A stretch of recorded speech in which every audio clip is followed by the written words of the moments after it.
Hello, everyone.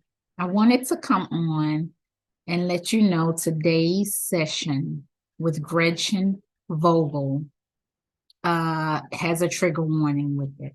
I wanted to let everyone know that if you are triggered by certain words and have had experiences dealing with sexual trauma, I'm letting everybody know that you are warned.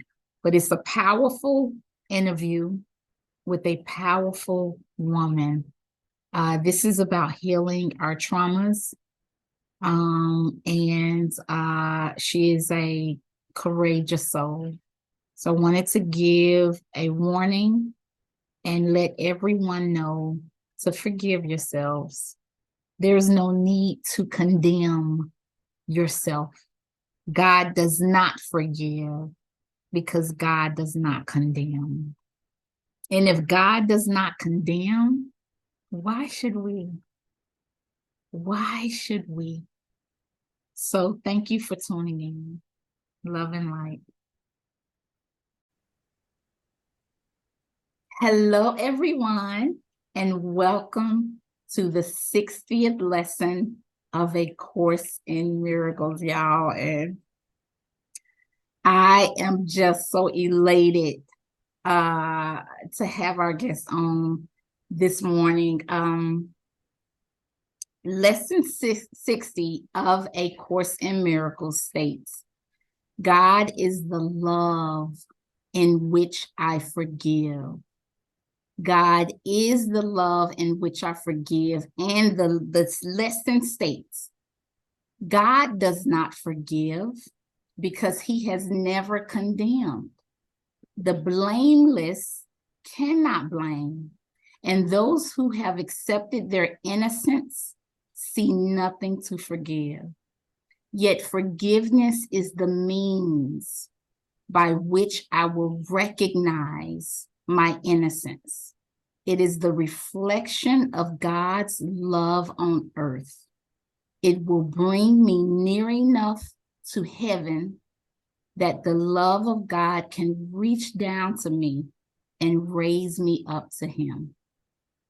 And this lesson comes with incredible synchronicity, as our guest today has much to share with us about forgiving ourselves and others as we heal our traumas.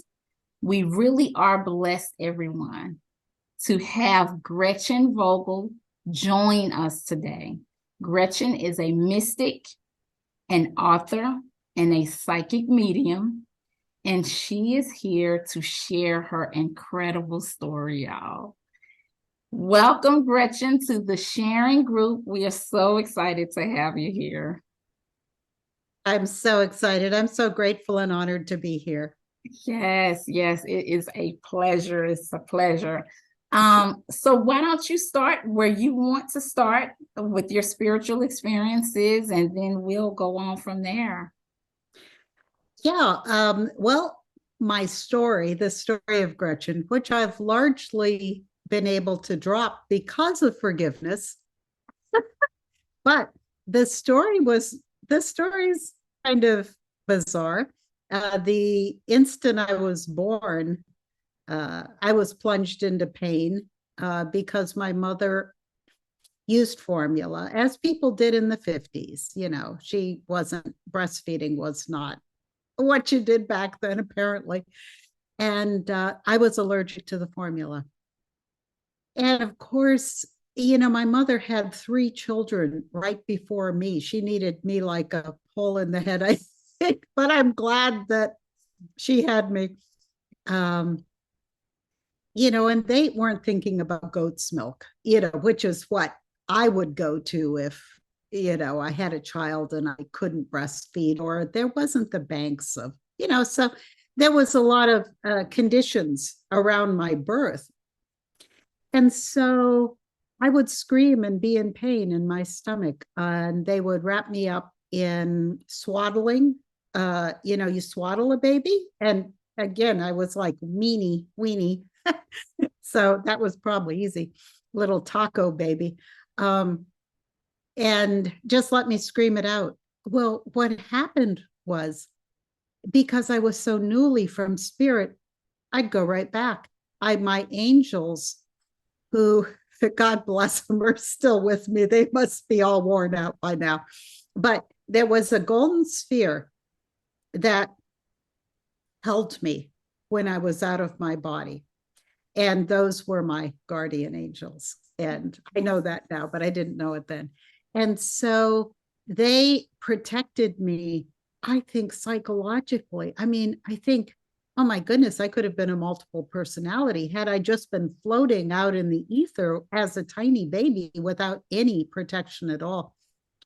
And then, there was a lot of dysfunction, affectionately, in my family. I come from a very scientific family, and I was the sensitive one.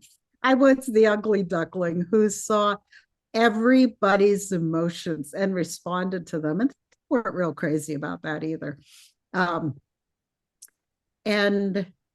my mother had just had it.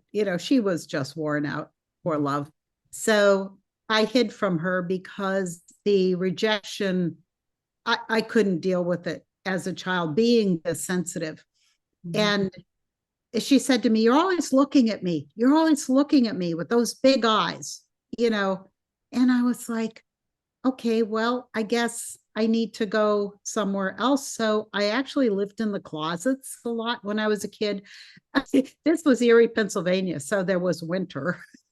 And in the winter, I'd be in the closet. In the summer, I'd be outside. And basically, I stayed away from her because I couldn't deal with the rejection. It hurt so much. And that is still my primary wound to this day.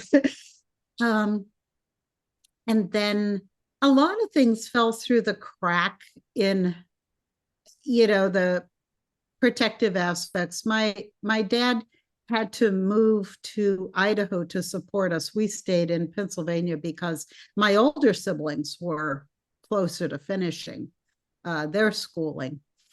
And so he wasn't there. And, mom occasionally would use alcohol to help soothe her pain, which I can't blame her for either. And it was just a very crazy situation. So I was abused by, let's see, I had 2 perpetrators by the time I was 4. And then, I always felt like I had a sign on my back. This one won't fight back. I was raped by a 4-H leader when I was 14. And that he had clearly been planning for a while. He isolated me in the car on our way to somewhere, locked the doors, and I went blank. I actually did not experience what happened because I went out of body, and I was out of body for 3 days. I remember little parts of coming back to awareness, and then I'd go back into a blackout. I mean, it literally was a blackout. And I couldn't go to my parents with this because they blamed me for everything to begin with. So they blamed me for the neighbor molesting me when I was 4. It was my fault because I was gullible. I'm 4 years old. Anyway, so I love how this segues into forgiveness. And then I had things because we moved when I was 16, and I went from an all-girls Catholic school, which I loved, to a public school with bullies. I had never been bullied. I didn't know how to defend myself. And ironically, the boys, because I think I was pretty cute back then, the boys more protected me, and they were better friends than the women. Now, there were some women in that school that were probably wonderful, and I actually know them as adults now, but it was the nasty girls who glommed on to me. So I didn't know what to do with that. So, um, and then poor decisions come with that kind of trauma. I think I was more affected by that move when we were 16 because I lost all my friends, everything. I lost my school. They sold my horse. That was a big deal for me. Yeah. Um, and you know, they weren't doing this to be mean. They really weren't. I did have one champion at that time in my life, my brother Peter, who is now in spirit, sadly. Um, saw that I was completely in a dissociative state. I had no idea how to navigate what was happening to me. And I just didn't, my dad, I think, meant well, but he was clueless. And mom just thought I was a pain in the ass my whole life. So, that wasn't gonna go anywhere. Um, in fact, she never said, I love you to my face. Wow. Died when she was 87. She could write it to me in a letter, but she couldn't say it. So, and that was her own mother's, wounding that she passed down to me. I know I met that. I've met the generation before and had an idea of what they were bringing to me, what we call, ancestral karma and their wounding. Mm-hmm. So let's get to is that enough of the story? Can we get into forgiveness? I did marry badly. I made huge mistakes in my life. I did use alcohol in my 20s. But I got out of that. Uh, not difficult to do, but I knew that didn't work with my body. Gretchen, did you remember those experiences as a baby? Um, being your mother having you cry it out. How did you retain that? What my memory was being out of my body in that golden sphere. That's what I remembered. And I put the pieces together of why was I out of body? When I was born, I remember the nurse. She was Irish and she was fairly, soft. And she picked me up, and it was the nurse because she asked my mother, do you want to hold your baby? And my mother said, no, I'm too tired. And I remember her holding me, and that's who looked in. I'm going to cry because I don't know who this angel was. And she's the one who looked in my eyes and welcomed me to the world. That is good. But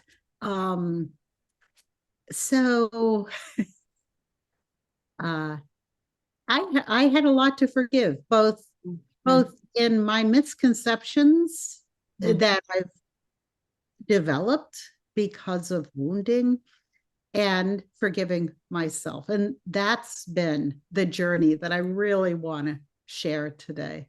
Let's do it. Thank you so much. First of all, thank you so much for sharing that. Thank you so much for opening up that part of yourself with us. And yeah, wherever you would like to continue. Oh, well, it's wonderful because I did a meditation on forgiveness in 1990 because my guides and angels were trying to get me to learn this. And last night, overnight, I got the message, oh, you need to go read that before you talk to Loretta. So forgiveness from this meditation, I read it this morning, forgiveness is going beyond our past, healing our past. It is about things that happened in our past. If you're being injured or hurt in your present, of course you have to take action. Of course you have to rebuff this. You can't. So forgiveness is about the past. And they said forgiveness is the intent to get beyond the pain that you're still carrying within you because of your past experiences. I'm going to jump ahead just a little bit Mhm. to it was 10 years that my mother had been in spirit before I could communicate with her and believe that I was with her. I really doubted that I was with her. It took a long time until I was healed enough to really be with her. And mom and I, she said, those were the circumstances that were around you. And there will be no karma unless you bring it with you. Wow. Otherwise, we will meet as friends. Wow. Yeah. So, and the process that I'm going to talk about today is how we got to that point and how I could finally let go of my past with her. Not that I don't still have a wound around rejection and a lot of fear, but I was able to let it go. We also had the image together of being exactly the same age and pulling out these scarves, dark scarves out of ourselves and letting them go in the wind. And we did that together in the visualization of the communication that I just described with her. You and your mom? Yeah. Oh, Yeah. She was, we were both like 18 or 19. And when I last really lived with her, that age. So, forgiveness is the intent. The practice of forgiveness declares the intent to heal and let these things go. Now, with any intention, we have no idea how long it's going to take until it actually begins to help. And I'm going to share exactly how I practiced forgiveness. Now, this is a mala, and I did yoga for a while when my body could, and I did Vedic mantra. Actually, I do Buddhist and Vedic mantra whenever I want to turn off my mind. Or I sing Rocky Raccoon in my head by the Beatles. If anybody ever looked up those lyrics, they're very complicated. So if I'm having those circular thoughts or attack thoughts, as Betty called them in one of your previous videos, I love those attack thoughts. I'm like, yeah, you go, girl. I had a lot of self-destructiveness because I wasn't loved unconditionally. And I would look at other people who seemed to be, they seemed to have something I didn't have. And I'm thinking, well, maybe they had a better childhood. I don't know.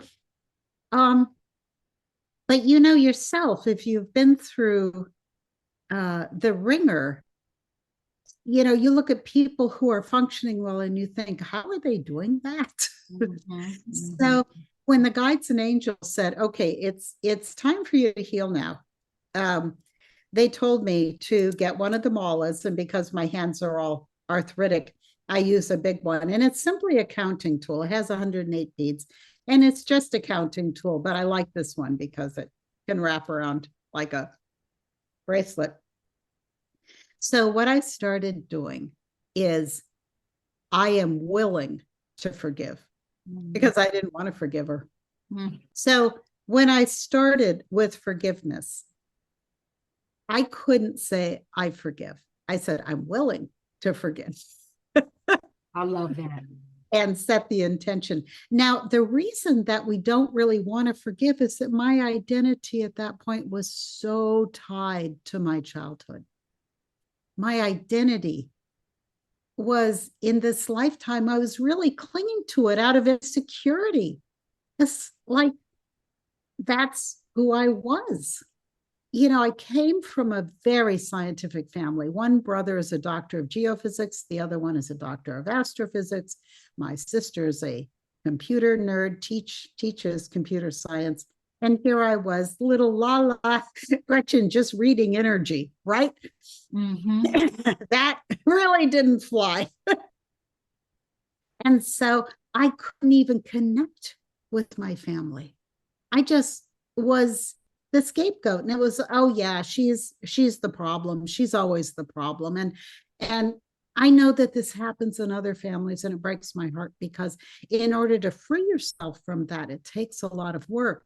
But I didn't want to let that go. That was a big part of me. That was my core identity, Mm-hmm. was cooking. I didn't know who I was without that. Mm-hmm. Um, I mean, I am a gardener and I love horses and I love being outside. I mean, those were the, better aspects of myself. And so sometimes we don't want to forgive because we're so insecure. We don't want to give up that idea of ourself, of having that experience. So that can be a real challenge. I didn't want to give it up. I have a Cancer moon. I hold on to things, I'm stubborn.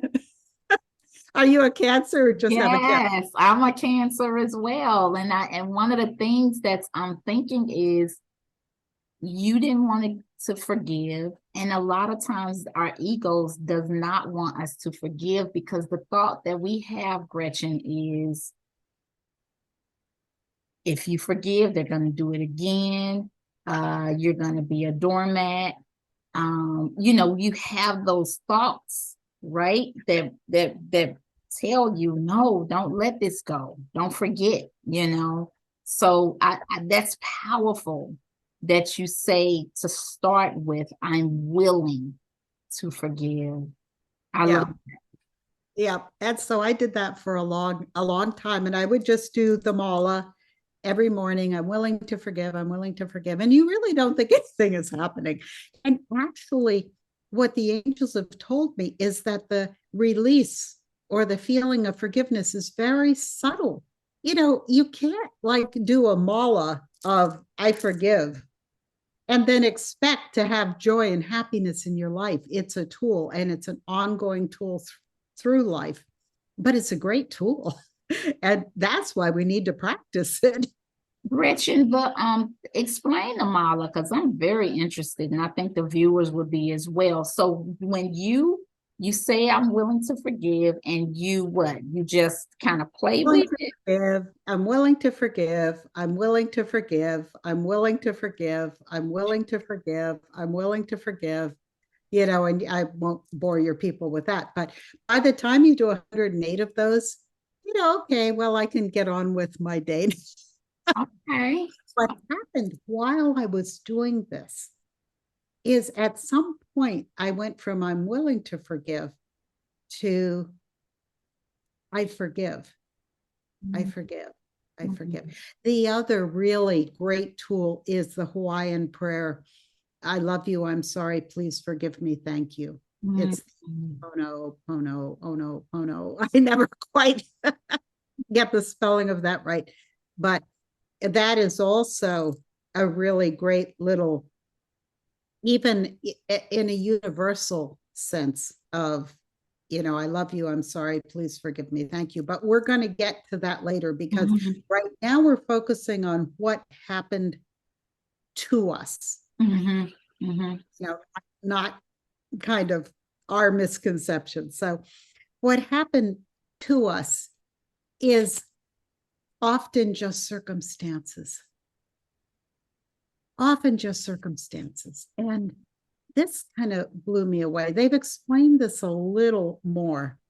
Um, but what happens with a practice of forgiveness? And, I was brought up Catholic, so we had rosaries, but, and a rosary would work, a string of beads would work, pop beads would work. I don't know if they still make pop beads. You could pop the beads together. That's kind of a 50s toy, which is astounding because you could choke on those babies. Mhm. But any counting tool helps with the keeping you going, the effort, the ritual, I guess you would say, the ritual of practicing forgiveness. Um, I've always just used the mala for Well, that as a counting tool. And but what started to happen was the impact of what was done to me diminished.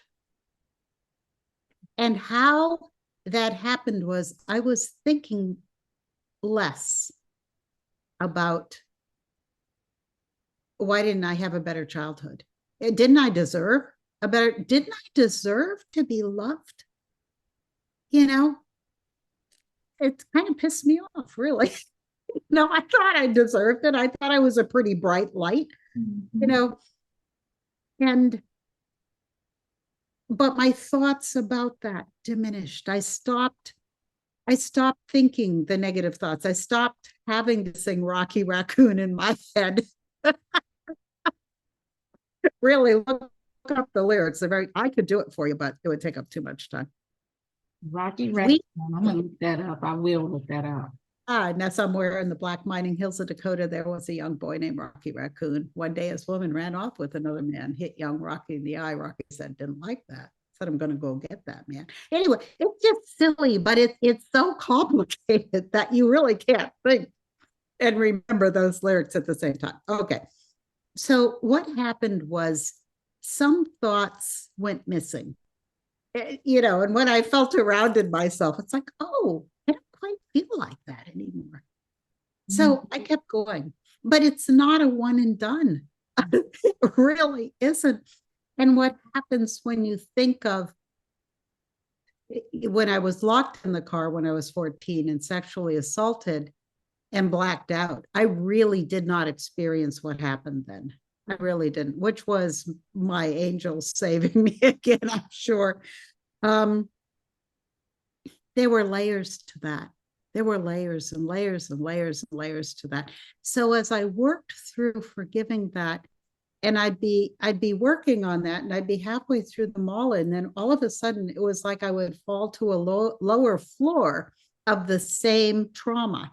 I would see more of that, and then I would start forgiving that which had become part of my energy system.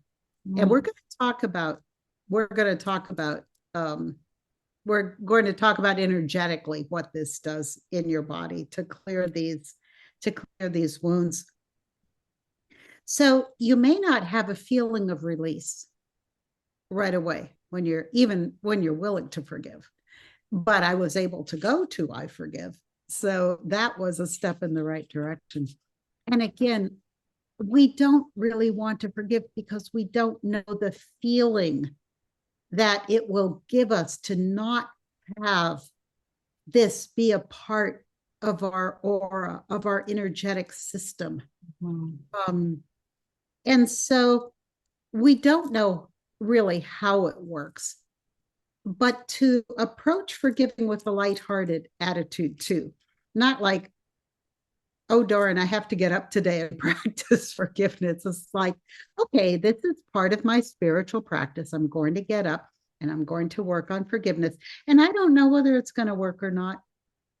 Do it as an experiment, have a lighthearted attitude. I always invite people on my channel to simply play with the ideas that I present. Everybody is in a different place. And it's not to say that the information isn't important in the world. It's just have a playful mind, have an open mind. And forgiving is always about the past and never about the present. However, we are carrying energetic forms in our aura of these traumas, and this is how we dissolve them. And so, if something's in your present that is harming you, you have to defend yourself. You have to look for resources to get out of that situation. Yes. But if it was something in the past that's still with you, this is the only way to get rid of it. It is.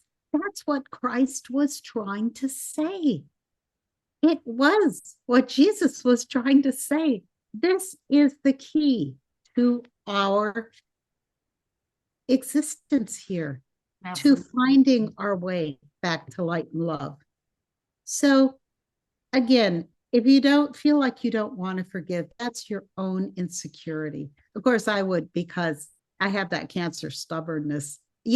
Most of my friends are Cancers, Loretta, so it's hysterical that you are. That is amazing.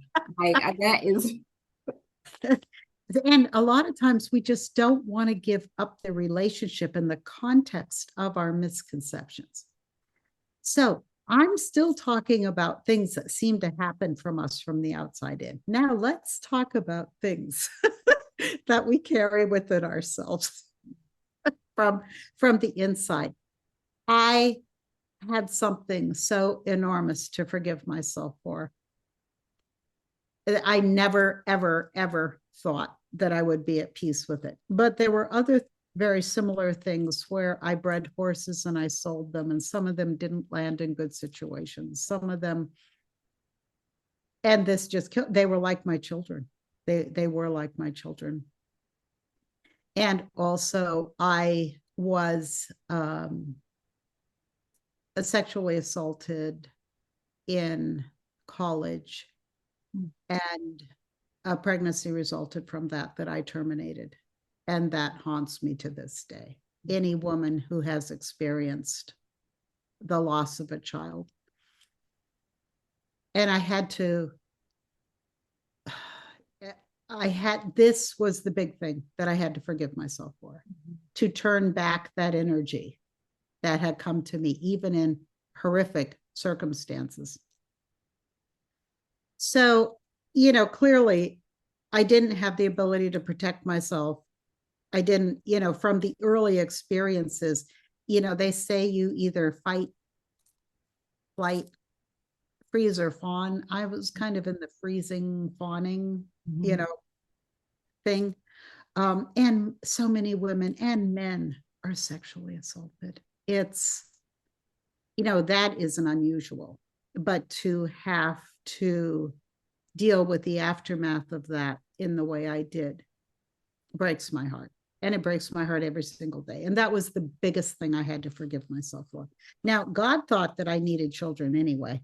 So God sent me 3 stepchildren who I'm still very close to, and their kids, they want their kids to know me. So God gave me children anyway, but I love that. So it takes a lot of bravery to look and to take full self-responsibility for that. Now, I could have played, and I did play the blame game a lot with that, but the choice to try hash, and I remember this very distinctly, it was not marijuana.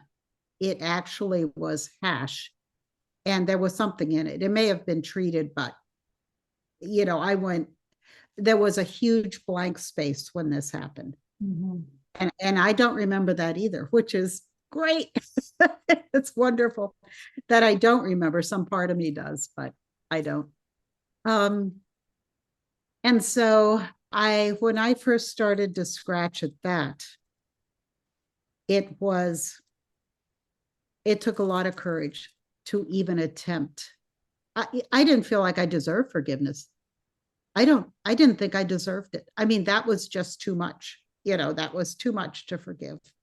And so it took a lot of courage. Once I had worked through the things that came from without, then, I could take self-responsibility. And, we all hurt other people. We all have to choose ourselves in certain situations. And, we can say, I'm sorry, but saying I'm sorry is like if somebody runs over your handkerchief and you can get that handkerchief back and you can put it in the washer. Yeah, but if somebody runs over your cat, I'm sorry just doesn't cut it, right? Mm-hmm. Mm-hmm. I mean, not that that's ever happened to me, but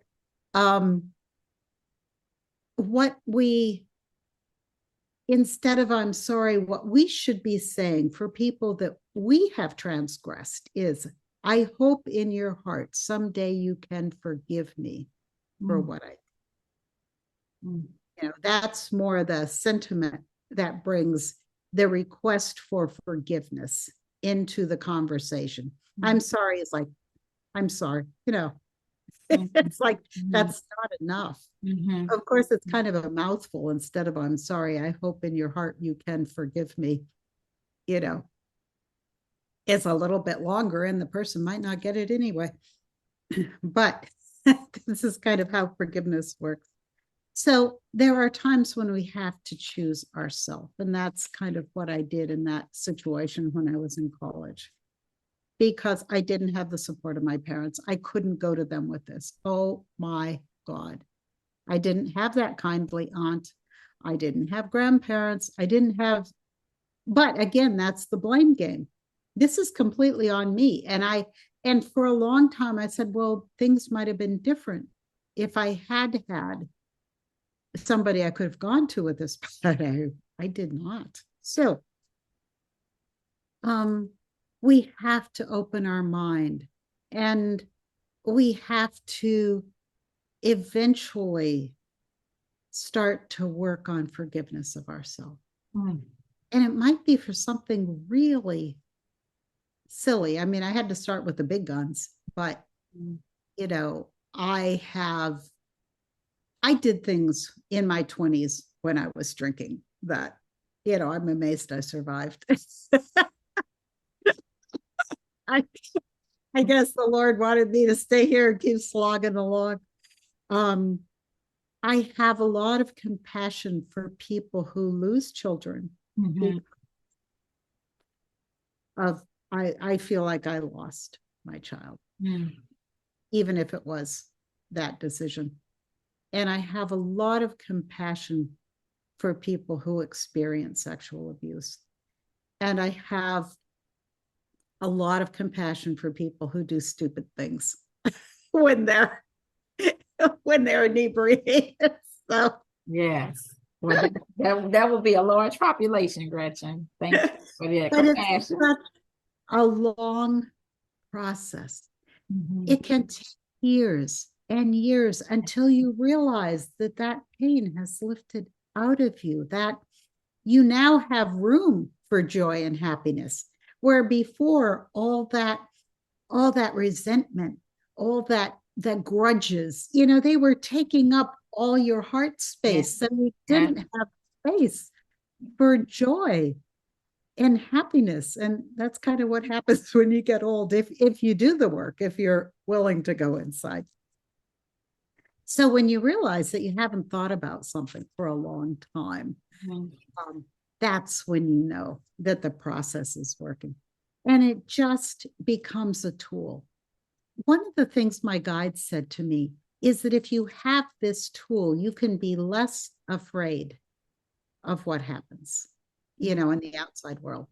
Now I've written 2 books, but I'm working on about 3 or 4 books simultaneously from all of it.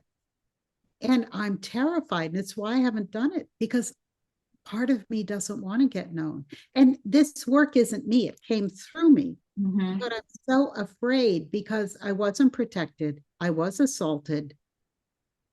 You know, I've I've always felt like I didn't have protection. Mm-hmm. And so to put myself out there and risk rejection is what my angels are working with me now. It never stops. It never stops. So, but within the practice of forgiveness, we don't know when it's complete. And that isn't really the point of it. It is a practice, it's a tool. Mm-hmm. So we stick with it, and we just watch what happens when you're doing, observe what happens, because layers shift. What you're forgiving will shift. But it's a practice, and it's a wonderful, wonderful practice. It's one of the reasons why I can be happy now. I wasn't a terribly happy child or adult, but forgiveness has made room in me for happiness. Now, there's a part 2 to this, Loretta. The guide started working with me on patterns and energy that we carry in our aura, in our emotional body, in our mental body. And these patterns and energy are both wonderful memories and traumatic memories. And so when you work with forgiveness, it's the dissolution of these patterns that are in your aura. And what happened is I had so much stress in my life. You know, this is the best part of my life. I'm actually pretty happy now. But for so much of my life, I was under so much stress. and fear and confusion and really didn't know what I was doing, that I had these energy forms in my aura. And so thoughts are things, and how they become things is matter and energy accumulates where there is a continued focus. So I tried to not think about the child that I lost or gave up. Mm-hmm. But it's always been there. It's always been there. um, but what I did was I kind of, through forgiveness, brought more light to that. I can't really say that is dissolved out of my energy field. And it's not because I want to hold it. It's because I still feel so awful about it. And I can't, there's no way I've been able to reach for any way to not feel bad. But I have forgiven myself. I hope she forgives me. I know it was a girl. But anyway, so we carry these patterns in our auric field, in our emotional body. What's that beautiful man, the German man, Eckhart Tolle. I love that. He's spot on. I love that part. Yeah. The pain body. Mm-hmm. This is our identity. Our identity is part. These experiences that we have in our lifetimes, that in the afterlife we are healed, but we still pick things that we learned here to remember coming back in. So actually, in each lifetime, the experiences that we go through, whether we resolve them or not, are part of our identity from lifetime to lifetime. And the way our identity is carried is in these energetic patterns. So thoughts become things where there is a continued focus. So if we are thinking, I'm a piece of crap, I'm a piece of crap. If and honestly, I did feel that way about myself for a long time. That settled into my body. And I have rheumatoid disease, which is rheumatoid arthritis, but it affects a lot more. People think of this as osteoarthritis. So the combination, a lot of autoimmune is self-rejection. It really is. The pain that is energetically transfers itself into our body. And there are beautiful teachers on this, the biology of belief. There's a lot of clarification on how this happens in other people's work. But I know because I've experienced it. So we created these patterns and we can dissolve them. And the tool to dissolve them is a very long practice of forgiveness that really never stops our entire life, because it might be easy to say if somebody cuts us off in traffic or at the grocery store, we're in line and we only have a few things and somebody dives into, well, now they're all doing self checkout, but every now and then you actually see a person there. If you've practiced forgiveness long enough, you'll laugh instead of getting upset. We'll say, well, they're having a bad day, aren't they? I mean, it's not about you. It's not about you anymore. And that's kind of where you get with these small transgressions, is it just isn't about you. So you laugh more and, get more playful with this practice as it goes along. And I have to forgive myself for not being able to step out into the public with my work. I've been doing this for 4 decades and I have never, I'm so afraid of people in general that because of my history that I really, every time, and then I have to forgive myself for that, because it's like, I need to get this work out there. I got to leave it here. It's that simple. And I represented it. I didn't think this up. I'm not that smart, but it came through me. And I need to leave it here. And so I have to forgive myself for my reluctance to even approach a publisher again. And I know the publishing system. I published a book on gardening and horses and the afterlife, but so I still have things to forgive myself for. I don't think it ever is, to tell you the truth. Okay, and with that, my dear. Well, Gretchen, if I may, there has been much that has come up in me as I hear your story. And in my mind, I'm like, because I have thoughts surrounding your decision, that you made in that incredibly difficult situation. And so what I would like to say is it is so important, and you know this, that we hold ourselves in grace. That we hold ourselves in grace. And when I opened up today's lesson, it started out saying that God does not forgive because he has never condemned. And I just think it is so important that we have respect for the fact that we have decided to incarnate on this planet.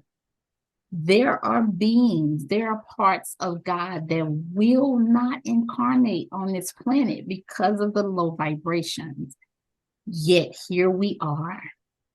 Here you are. And all of the challenges that your soul knew that you would encounter in this lifetime, and you still decided to take the plunge. And all of the women, and I feel compelled to say this, all of the women who are looking at this video that have had to make that difficult decision of aborting a baby, release yourselves. Release yourselves. And I'm talking to you as well, Gretchen. Release yourself. Because that may have been the most loving decision available to you.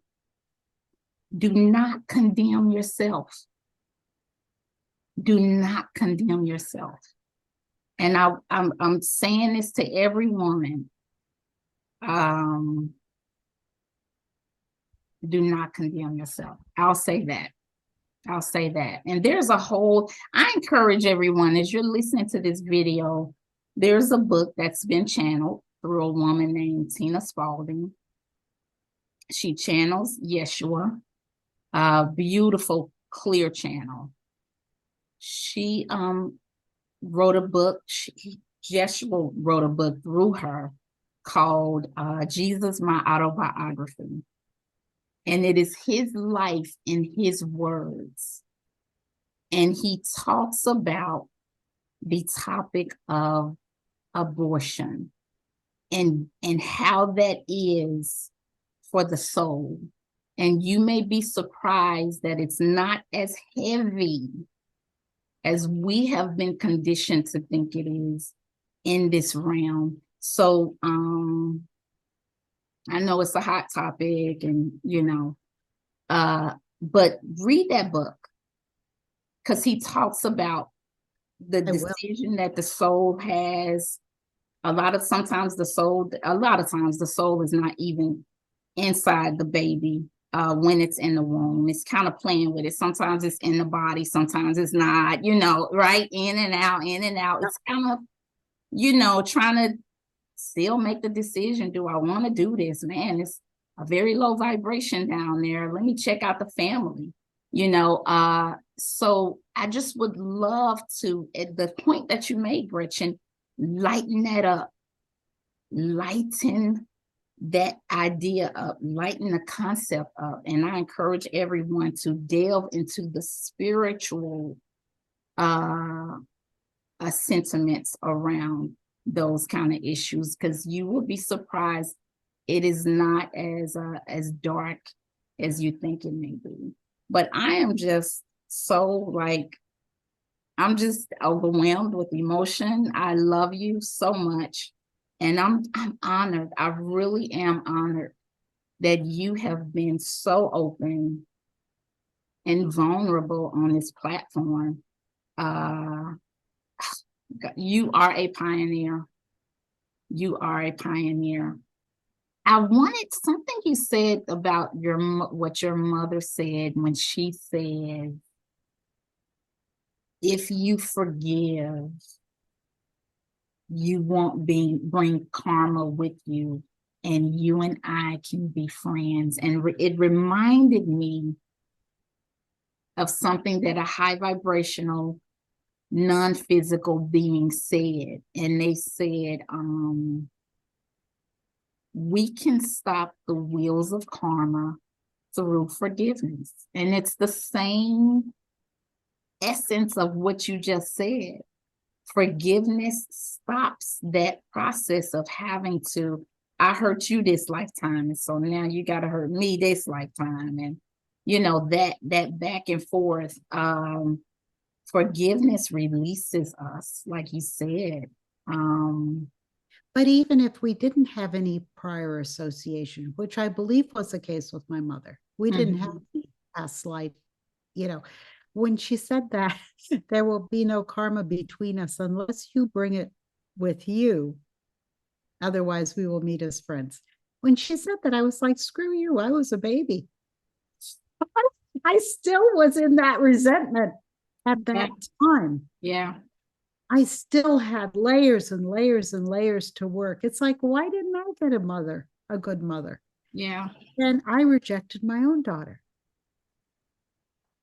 I mean, you look at the patterns. I mean, I don't even think we have to understand our reality so much on the macro level but I have a lot of general material on that, because all it's about is our vibration, our awareness in our present, and how we're trying to do the best we can vibrationally or with frequency.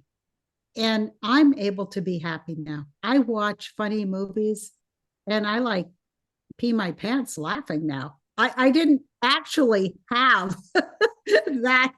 Well, I mean, just to laugh and laugh and laugh. Yes. And I do that now. Yes, yes, yes. And that's when, these patterns are not a part of you. And I'm not completely clear, but yeah. I think I'm more than 50% there. Are you open to being contacted, Gretchen, by other people who watch this video or who may want to engage with you? Are you open to being contacted? And if so, what is your preferred method? Okay, email is best. And it's Gretchen V as in Victor at howspiritworks.com. Okay. And I'm very good at emailing. I'm not a telephone person. Yeah. I don't text. I can't see it well enough.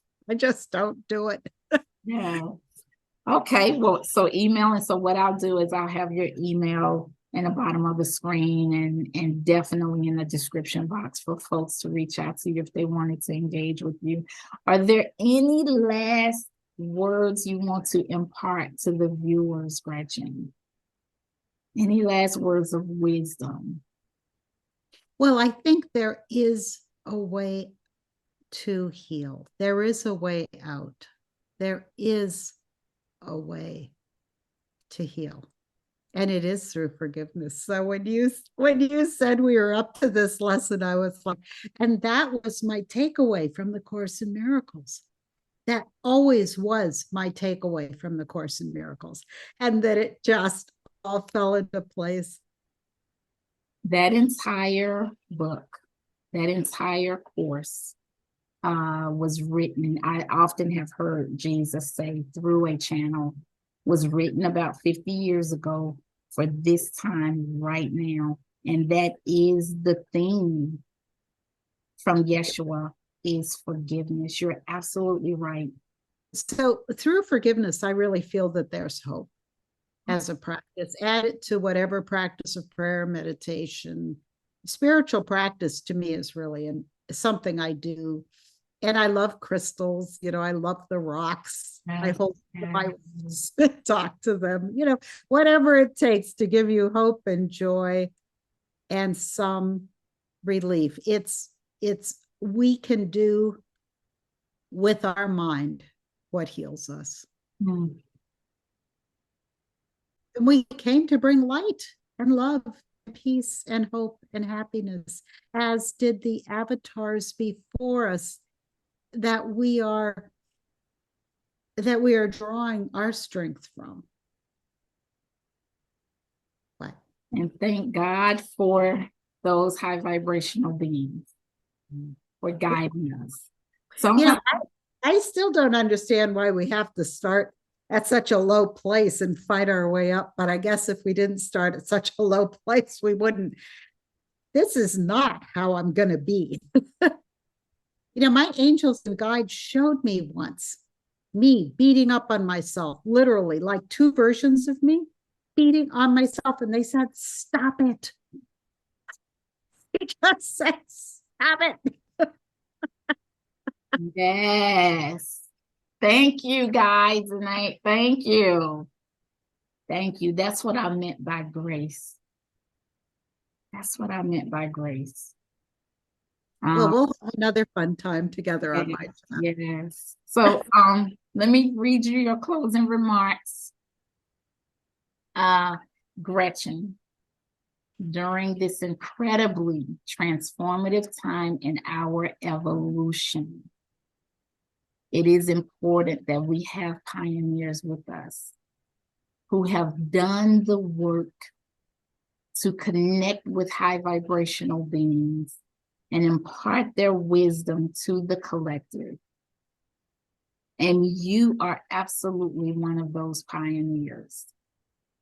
Thank you for working through your own traumas and blockages to not only be a clear channel, but for being an example in form.